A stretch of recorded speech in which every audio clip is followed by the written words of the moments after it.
राम राम जय राजा राम, राम राम जय सीता राम, राम राम जय राजा राम, राम राम जय सीता राम, राम राम जय राजा राम, राम राम जय सीता राम।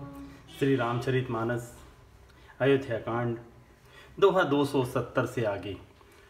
कौशलपति गति सुनी जन कौरा, भे सब लोक शोक बस बौरा।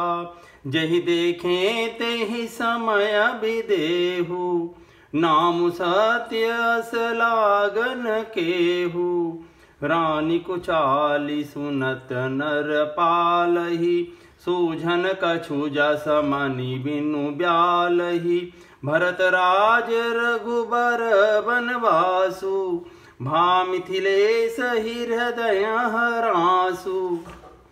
नृप बूझे बुध सचिव समाजु, कहु विचारि उचित काजु।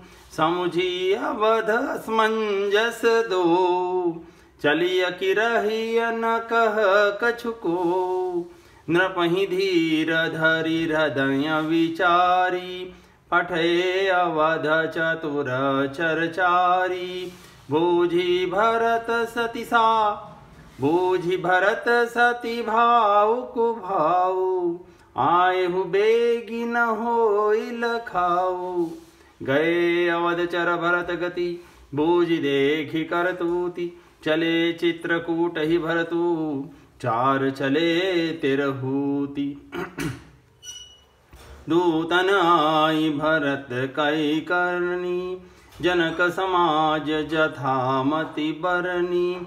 सुनि गुर परिजन सचिव महीपति, भे सब सोच स्नेह विकलति। धरि धीरजु करी भरत बड़ाई, लिए सुभट साहनी बुलाई। घर पुर देश राखी रखवारे, हय गय रथ बहु जान संवारे। दुघरी साधि चले तत्काला, किए विश्राम न मग मही पाला। भोरहि आजु नहाई प्रयागा, चले जमुन उतरन सब लागा।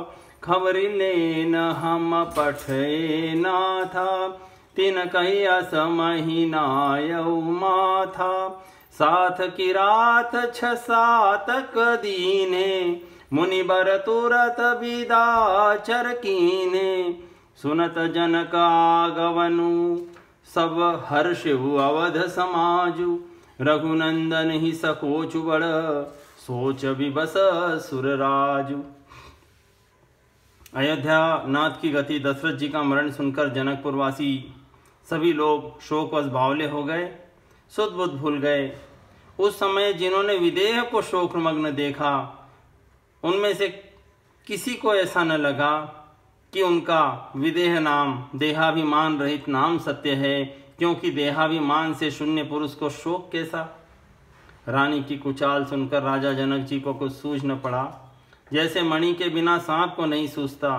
फिर भरत जी को राज्य और श्री रामचंद्र जी को वनवास सुनकर मिथिलेश्वर जनक जी के हृदय में बड़ा दुख हुआ।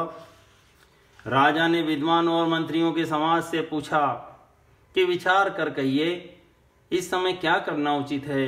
अयोध्या की दशा समझकर और दोनों प्रकार से असमंजस जानकर चलिए या रहिए। किसी ने कुछ नहीं कहा। जब किसी ने कोई सम्मति नहीं दी, तब राजा ने धीरज धर हृदय में विचार कर 4 चतुर जासूस अयोध्या को भेजे और उनसे कह दिया कि तुम लोग राम जी के प्रति भरत जी के अच्छे भाव, प्रेम या दुर्भाव जो भी हो, उसका पता लगाकर जल्दी लौट आना, किसी को तुम्हारा पता न लगने पावे।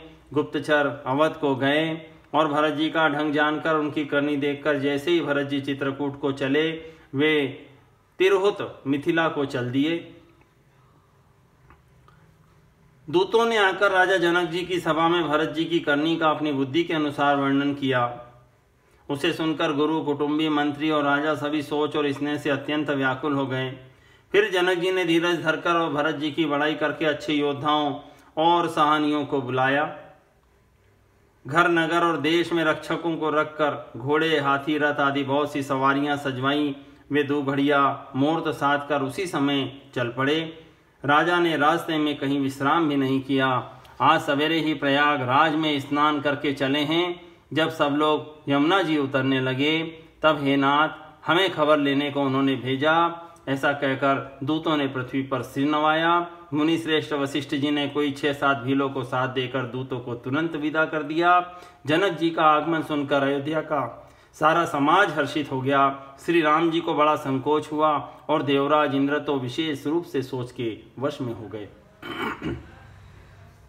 गरई गलानी कुटिल के कई, काहि कहे केहि दूषण देई। असमनानि मुदित नर नारी, भयो बहोरी रहब दिन चारी। यही प्रकार गत बासर सो, प्रात नहान लाग सबको। करी मज्जनु पूजहि नर नारी, गणप गौरी त्रिपुरारी तमारी। रमा रमन पद बंदी बहोरी, बिन वही अंजुल अंचल जोरी। राजा राम जानकी रानी, आनंद अवधि अवध रजधानी। सुबस बसौ फिर सहित समाजा, भरत ही राम करहु जुब राजा। यही सुख सुधा सीचि सब काहू, देव देहु जग जीवन लाहू। गुर समाज भाइन सहित, राम राजपुर हो। अछत राम राजावध, मारिय माग सबको। सुनी स्नेहमय पुर जन बानी, निंदहि जोग बिरति मुनि ज्ञानी। एहि विधि नित्य कर्म करि पुरजन, राम ही करहि प्रणाम पुलकितन। ऊंच नीच मध्यम नर नारी, लहहि दरसु निज निज अनुहारी। सावधान सब ही सन्मानहि, सकल सराहत कृपा निधानहि। लरिकाहि ते रघुबर बानी, पालत नीति प्रीति पहिचानी। सील सकोच सिंधु रघुराऊ, सुमुख सुलोचन सरल सुभाऊ।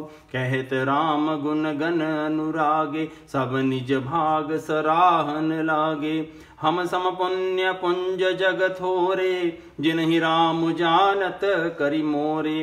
प्रेम मगन तेहि समय सब, सुनियावत मिथिलेषु। सहित सभा संभ्रम उठेऊ, रविकुल कमल दिनेषु। कुटिल कैकेयी मनी मन पश्चाताप से गली जाती है, किससे कहे और किसको दोष दे। और सब नर नारी मन में ऐसा विचार कर प्रसन्न हो रहे हैं कि अच्छा हुआ जनक जी के आने से 4 दिन और रहना हो गया। इस तरह वह दिन भी बीत गया। दूसरे दिन प्रातःकाल सबको स्नान करने लगे।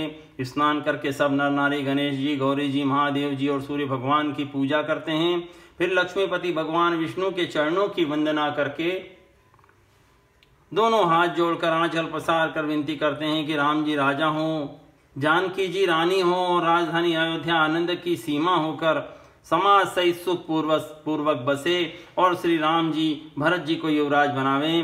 हे देव, इस सुख रूपी अमृत से सींचकर सब किसी को जगत में जीने का लाभ दीजिए।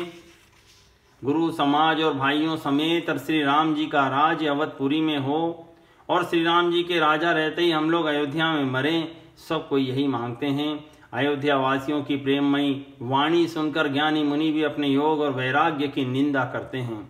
अवधवासी इस प्रकार नित्य कर्म करके श्री राम जी को पुलकित शरीर हो प्रणाम करते हैं। ऊंच नीच और मध्यम सभी श्रेणियों के स्त्री पुरुष अपने अपने भाव के अनुसार श्री राम जी का दर्शन प्राप्त करते हैं। श्री रामचंद्र जी सावधानी के साथ सबका सम्मान करते हैं और सभी कृपा निधान श्री राम जी की सराहना करते हैं। श्री राम जी की लड़कपन से यह बान है कि वे प्रेम को पहचान कर नीति का पालन करते हैं। श्री रघुनाथ जी शील और संकोच के समुद्र हैं। वे सुंदर मुख के या सबके अनुकूल रहने वाले, सुंदर नेत्र वाले या सबको कृपा और प्रेम की दृष्टि से देखने वाले और सरल स्वभाव हैं। श्री राम जी के गुण समूह को कहते कहते सब लोग प्रेम में भर गए और अपने अपने भाग्य की सराहना करने लगे कि जगत में हमारे समान पुण्य की बड़ी पूंजी वाले थोड़ी हैं, जिन्हें राम जी अपना करके जानते हैं। ये मेरे हैं, ऐसा वे मानते हैं। उस समय सब लोग प्रेम में मगन हैं। इतने में ही मिथिलापति जनक जी को आते हुए सुनकर सूर्य कुल रूपी कमल के सूर्य श्री रामचंद्र जी सभा सहित आदर पूर्वक जल्दी से उठ खड़े हुए। भाई सचिव गुरपुर जन साथा, आगे गवनु कीन रघुनाथा। गिरिबरु दीख जनकपति जबहि, करि प्रणाम रथ त्यागेहु तबहि। राम दरस लाल साउ छाहु, पथ श्रम लेसु कलेसु न काहू। मन तह जह रघुबर बैदेही, बिनु मन तन दुख सुख सुधि केही। आवत जन कुचले ही भांति, सहित समाज प्रेम मति माति। आए निकट देखी अनुरागे, सादर मिलन परस पर लागे। कहे लगे जनक मुनि जन पद वंदन, ऋषि न प्रणाम कीन रघुनंदन। भाई न सहित राम मिली राजही, चले लवाई समेत समाजही। आश्रम सागर शांत रस, पूरन पावन पाथु। सेन मनहु करुणा रसरित, लिए जाहि रघुनाथु।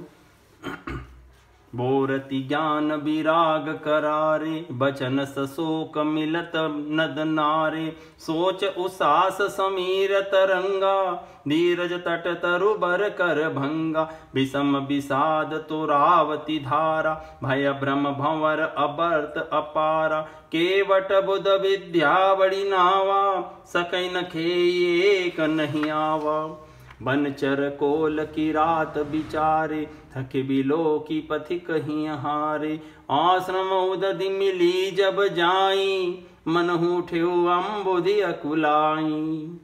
शोक बिकल दो राज समाजा, रहा न ज्ञान न धीरज लाजा। भूप रूप गुणशील सराही, रोवहि शोक सिंधु अवगाही। अवगाही शोक समुद्र, सोचहि नारी नर व्याकुल महा। दय दोष सकल सरोष बोलहि, वाम विधि कीन्हो कहा। सुर सिद्ध तापस जोगी, जन मुनि देखी दशा विदेह की। तुलसी न समरथु को, जो तरि सके सरित स्नेह की। किए अमितोपदेश, जहाँ तहाँ लोग न मुनि बरन। धीरजु धरिय नरेश, कहो वशिष्ठ विदेह सन। मंत्री भाई गुरु और पुरवासियों को साथ लेकर रघुनाथ जी जनक जी की अगवानी में चले। जनक जी ने ज्यों ही पर्वश्रेष्ठ कामदनाथ जी को देखा, त्यों ही प्रणाम करके उन्होंने रथ छोड़ पैदल चलना शुरू कर दिया। श्री राम जी के दर्शन की लालसा और उत्साह के कारण किसी को रास्ते की थकावट और क्लेश जरा भी नहीं है। मन तो वहां है जहां श्री राम और श्री जानकी जी हैं। बिना मन के शरीर के सुख दुख की सुध किसको हो। जनक जी इस प्रकार चले आ रहे हैं, समाज सहित उनकी बुद्धि प्रेम में मतवाली हो रही है। निकट आए देखकर सब लोग प्रेम में भर गए और आदर पूर्वक आदर से एक दूसरे से मिलने लगे। जनक जी वशिष्ठ आदि अयोध्यावासी मुनियों के चरणों की वंदना करने लगे और श्री रामचंद्र जी ने शतानंद आदि जनकपुरवासी ऋषियों को प्रणाम किया। फिर भाइयों समेत श्री राम जी राजा जनक जी से मिलकर उन्हें समाज सहित अपने आश्रम को लिवा चले। श्री राम जी का आश्रम शांत रस रूपी पवित्र जल से परिपूर्ण समुद्र है। जनक जी की सेना समाज मानो करुणा रस की नदी है, जिसे रघुनाथ जी उस आश्रम रूपी शांत रस के समुद्र में मिलाने के लिए जा रहे हैं। यह करुणा की नदी इतनी बड़ी हुई है कि ज्ञान वैराग्य रूपी किनारों को डुबाती जाती है।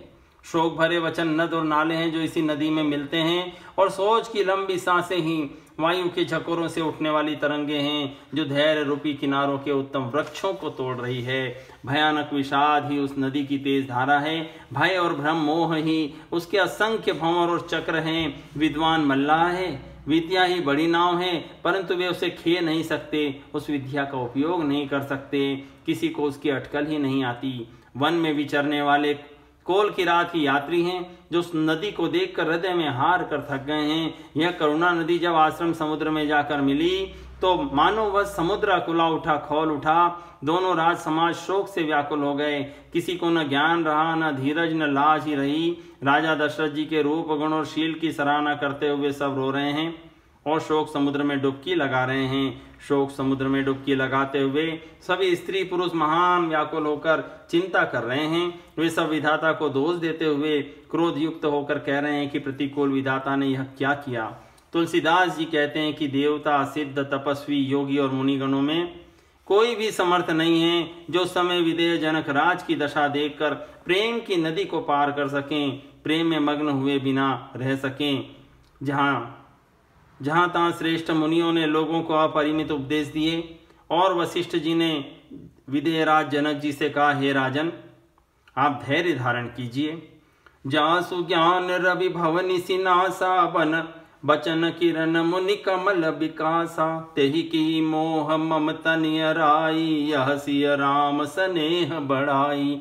विषयी साधक सिद्ध सयाने, त्रिविध जीव जग वेद बखाने। राम स्नेह सरस मन जासु, साधु सभा बड़ आदर तासु। सोहन राम प्रेम बिनु ज्ञानु, कर्ण धार बिनु जिमि जल जानु। मुनि बहु विधि विदेहु समझाए, राम घाट सब लोग नहाए। सकल शोक संकुल नर नारी, शोभा सरु बीतेउ बिनु बारी।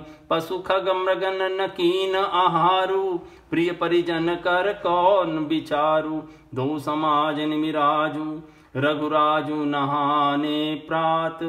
बैठे सब बट बिपट तर, मन मलिन कृस गात। जे महिसुर दशरथ पुरबासी, जे मिथिलापति नगर निवासी। हंस बंस गुर जनक पुरोधा, जिन जगमगु पर मारत सोधा। लगे कहन उपदेश अनेका, सहित धर्म नय बिरति विवेका। कौशिक कही कही कथा पुरानी, समुझाई सब सभा सुबानी। तब रघुनाथ कौशिक ही कहेउ, नाथ काली जल बिनु सब रहेउ। मुनि कहे उचित कहत रघुराई, गयो बीति दिन अप्रहर अढ़ाई। ऋषि रुख लखी कहे तेरहुति राजू, यहाँ उचित नहीं असन अनाजू। कहा भूप भल सब ही सुहाना, पाई रजाय सुचले नहाना। तहि अवसर फल फूल दल, मूल अनेक प्रकार। लई आए बनचर विपुल, भरी भरी कांवरी भार। जिन राजा जनक जी का ज्ञान सूर्य भव आवागमन रूपी रात्रि का नाश कर देता है, और जिनकी वचन रूपी किरणें मुनि रूपी कमलों को खिला देती है, आनंदित करती है, क्या मोह और ममता उनके निकट भी आ सकते हैं? ये तो सीताराम जी के प्रेम की महिमा है। अर्थात राजा जनक की ये दशा श्री सीताराम जी के अलौकिक प्रेम के कारण हुई, लौकिक मोह ममता के कारण नहीं। जो लौकिक मोह ममता को पार कर चुके हैं, उन पर भी श्री सीताराम जी का प्रेम अपना प्रभाव दिखाए बिना नहीं रहता। विषयी साधक और ज्ञानवान सिद्ध पुरुष, जगत में ये 3 प्रकार के जीव वेदों ने बताए हैं। इन तीनों में जिसका चित्त श्री राम जी के स्नेह से सराबोर रहता है, साधुओं की सभा में उसी का बड़ा आदर होता है। सोहन राम प्रेम पिनु ज्ञानु, कर्णधार बिनु जिमि जल जानु। राम जी के प्रेम के बिना ज्ञान शोभा नहीं देता, जैसे कर्णधार के बिना जहाज। वशिष्ठ जी ने विदेहराज जनक जी को बहुत प्रकार से समझाया। तदनंतर सब लोगों ने श्री राम जी के घाट पर स्नान किया। स्त्री पुरुष सब शोक से पूर्ण थे। वह दिन बिना ही जल के बीत गया। भोजन की बात तो दूर, किसी ने जल तक नहीं पिया। पशु पक्षी और हिरणों तक ने कुछ आहार नहीं किया। तब प्रियजनों एवं कुटुंबियों का तो विचार ही क्या किया जाए। निमिराज जनक जी और रघुराज रामचंद्र जी और दोनों और के समाज दूसरे दिन सवेरे स्नान किए और सब वड़ के वृक्ष के नीचे जा बैठे। सबके मन उदास और शरीर दुबले हैं। जो दशरथ जी की नगरी अयोध्या के रहने वाले और जो मिथिलापति जनक जी के नगर जनकपुर के रहने वाले ब्राह्मण थे, सूर्यवंश के गुरु वशिष्ठ जी और जनक जी के पुरोहित शतानंद जी, जिन्होंने सांसारिक अभ्युदय का मार्ग तथा परमार्थ का मार्ग छान डाला था, वे सब धर्म, नीति, वैराग्य और विवेक युक्त अनेकों उपदेश देने लगे। विश्वामित्र जी ने पुरानी कथाएं कह कहकर सारी सभा को सुंदर वाणी से समझाया। तब श्री रघुनाथ जी ने विश्वामित्र जी से कहा, हे नाथ, कल सब लोग बिना जल पिए ही रह गए थे, अब कुछ आहार करना चाहिए। विश्वामित्र जी ने कहा कि श्री रघुनाथ जी उचित ही कह रहे हैं, आज भी 2.5 पहर दिन बीत गया। विश्वामित्र जी का रुख देखकर तिरहुतराज जनक जी ने कहा, यहाँ अन्न खाना उचित नहीं है। राजा का सुंदर कथन सबके मन को अच्छा लगा। सब आज्ञा पाकर नहाने चले। उस समय अनेकों प्रकार के बहुत से फल फूल पत्ते मूल आदि बहंगियों और बोझों में भर भर कर वनवासी लोग ले आए।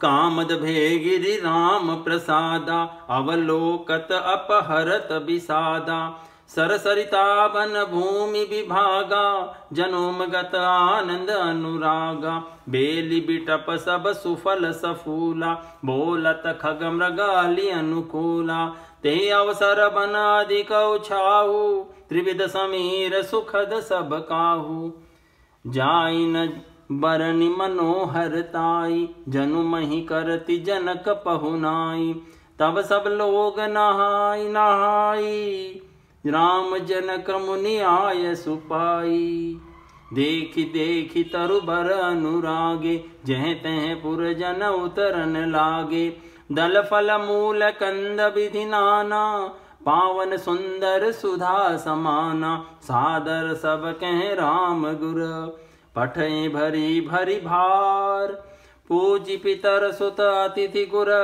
लगे करन फरहार एहि विधि बासर बीते चारी राम निरखि नर नारी सुखारी दु समाज असि रुचि मन माही बिनु सिय राम फिर अब भल नाही राम सीता राम संग बनवासु कोटि अमरपुर सरिस सुपासु परिहरि लखन राम वैदेही जय जय घरु भाव बाम विधितेहि दाहिन दयु होई जब सबहि राम समीप बसिय बन तबहि मंदाकिनी मज्जनु तिहु काला राम दर सुमुद मंगल माला अटनु राम गिरि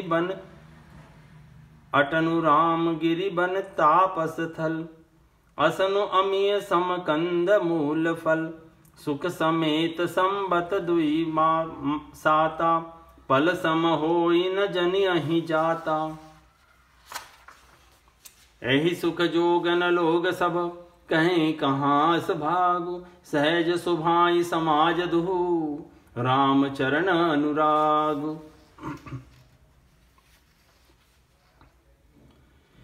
श्री राम जी की कृपा से सब पर्वत मनचाही वस्तु देने वाले हो गए। वे देखने मात्र से ही दुखों को सर्वथा हर लेते थे। वहां के तालाबों नदियों वन और पृथ्वी के सभी भागों में मानो आनंद और प्रेम उमड़ रहा है। बेलें और वृक्ष सभी फल और फूलों से युक्त हो गए। पक्षी पशु और भौरे अनुकूल बोलने लगे।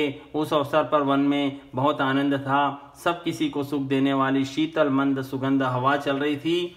वन की मनोहरता का वर्णन नहीं किया जा सकता। मानो पृथ्वी जनक जी की पहुनाई कर रही हैं। तब जनकपुरवासी सब लोग नहा नहा कर श्री राम जी जनक जी और मुनि की आज्ञा पाकर सुंदर वृक्षों को देख देख कर प्रेम में भरकर जहां तहां उतरने लगे।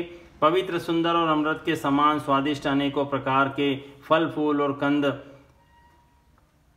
उन्होंने खाए।